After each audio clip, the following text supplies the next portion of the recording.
हजूर, मैंने पूछा था जो फ्री मैसन्स हैं इनका जुदाइज्म से कोई ज्यूज के साथ कोई ताल्लुक है या नहीं?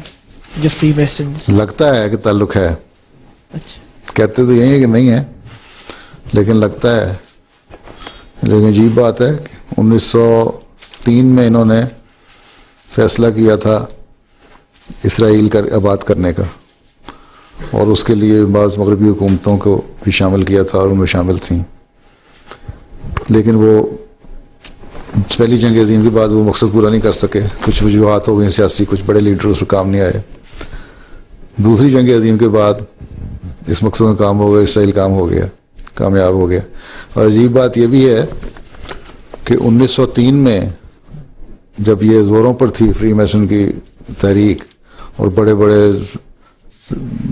अमीर लोग और ताजर दुनिया के और यहूदी लोग बाज़ एसोसिएशन मेंबर थे, उस वक्त हज़रत मसीह मौद को अल्लाह ताला ने इल्हामन भी बताया था कि फ्री मैसन तुझ पर मुसल्लत नहीं किए जाएंगे।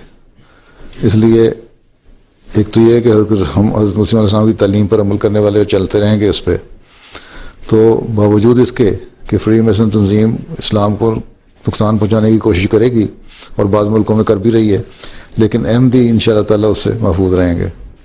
तो हजूर, ये फ्री मैसन्स असल में है कौन? एक तंजीम है। मैसन्स किसे कहते हैं? मैसन किसे कहते हैं?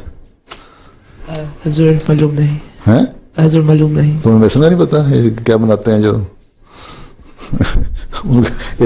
एक इस तरह की तंजीम इस तरह के नाम पे बनाई गई, जिस तरह घर बनाने वाले जो होते हैं।